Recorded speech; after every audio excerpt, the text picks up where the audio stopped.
આ જે કીર્તિ પટેલ છે તેની રાજસ્થાન ઉદયપુર ખાતેથી ધરપકડ કરવામાં આવેલી છે। કીર્તિ પટેલને લઈને ડીવાયએસપી રવિરાજસિંહ પરમારનું મોટું નિવેદન જોવા મળ્યું છે।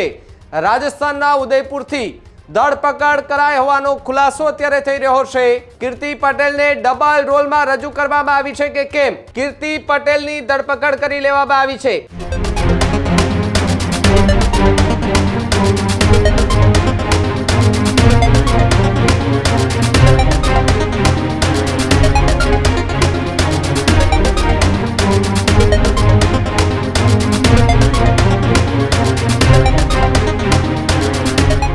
તરફ સમાચારોમાં આગળ વાત જૂનાગઢની કરીએ તો જૂનાગઢમાં ચર્ચિત કેસ કીર્તિ પટેલને લઈને સૌથી મોટા સમાચાર અત્યારે સામે આવી રહ્યા છે।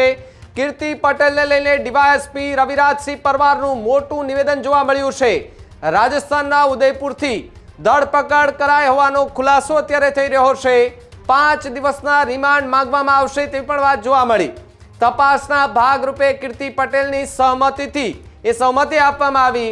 હજુ 4 આરોપીઓની શોધખોળ શરૂ કરવામાં આવી છે। 20 લાખની ખંડણી માંગવાના કેસમાં ધરપકડ કરવામાં આવી છે।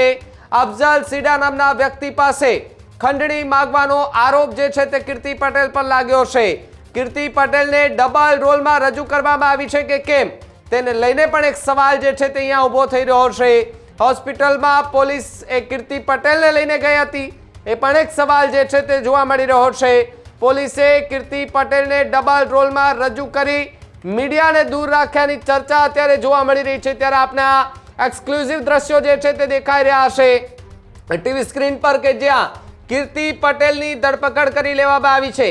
રાજસ્થાનના જયપુરથી જૂનાગઢ પોલીસ છે તેમણે ધરપકડ કરી લીધી છે।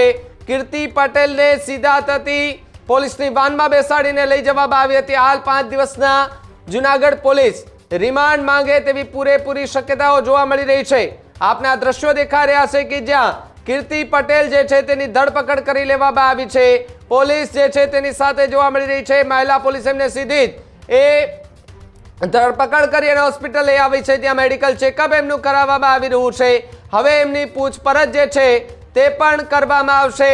પૂછપરછ દરમિયાન ખૂબ મોટા ખુલાસા થાય તે પ્રકારની વાત જે છે તે પણ સામે આવી શકે છે। ત્યારે રવિરાજસિંહ જે છે પરમાર એમનું નિવેદન શું આવી રહ્યું છે સાંભળીએ એમને। તારીખ 21/2/26ના રોજ જૂનાગઢ તાલુકા પોલીસ સ્ટેશન ખાતે ખંડણી માંગવી, ખોટા કેસમાં ફરિયાદીને ફિટ કરી દેવા અને જાનથી મારી નાખવાની ધમકી અંગેનો ગુનો દાખલ કરવામાં આવેલ છે। જે ગુના અંતર્ગત કીર્તિ પટેલ નામની વ્યક્તિ જે છે તેની ધરપકડ કરવામાં આવેલી છે અને આ જે કીર્તિ પટેલ છે તેની રાજસ્થાન ઉદયપુર ખાતેથી ધરપકડ કરવામાં આવેલી છે અને હાલ તેની રિમાન્ડની પ્રક્રિયા ચાલુ છે અને પોલીસ દ્વારા તેના દિન 5ના રિમાન્ડ માંગવામાં આવેલ છે અને રિમાન્ડમાં જે ગુનો દાખલ થયો ત્યારથી કીર્તિ પટેલ કઈ જગ્યાએ ગયેલ છે, આ ઉપરાંત અન્ય કોઈ વ્યક્તિ તેની સાથે સામેલ હતા કે કેમ, આ ઉપરાંત જે સહ આરોપીઓ પકડવાના બાકી છે, અન્ય જે આરોપીઓ જે 4 છે તેને પકડવાના બાકી છે, આ આરોપીઓ કઈ જગ્યાએ છુપાયેલા છે તેની વિગત મેળવવાની છે। આ ઉપરાંત જે 20 લાખની ખંડણી માંગેલી હતી તો તે પૈકી ફરિયાદીએ કોઈ રકમ આપેલ છે કે કેમ અને આ બાબતની સઘન તપાસ માટે દિન 5ના રિમાન્ડ માંગવામાં આવેલ છે। ખાસ કરીને કીર્તિ પટેલને મીડિયાથી દૂર રાખવા પાછળનું કારણ શું? કારણ હોસ્પિટલમાં પણ પાછલા ભાગેથી કીર્તિ પટેલને લઈ જવામાં આવ્યું। હાલ જે પોલીસ પ્રોસિજર છે તે રીતે તેને અટક કરવાથી માંડીને જે ન્યાયિક પ્રક્રિયા અંતર્ગત કોર્ટમાં રજૂ કરવાની હોય છે તે પ્રક્રિયા સઘન રીતે અને ઝડપી પૂર્ણ થાય તે અંતર્ગત આ કાર્યવાહી હાથ ધરવામાં આવેલી હતી। સર, ખાસ કીર્તિ પટેલને દુપટ્ટો ઢાંકીને લઈ જવામાં આવે છે ને શું પોલીસ એને સલામતી આપે છે કે છાવડી રહી છે? હાલ કીર્તિ પટેલે પોતે સહમતિ આપેલ હોય કે આ જે ગુનો બનેલ છે તે ધાર્મિક લાગણી દુભાયેલો હોય અને અન્ય કોઈ વ્યક્તિ કે તેના ઉપર કોઈ એની જે જાનને જોખમ હોય, અન્ય કોઈ બનાવ ના બને તે હેતુસર તેનું જે મુખ છે તે ઢાંકેલ રાખવામાં આવે છે।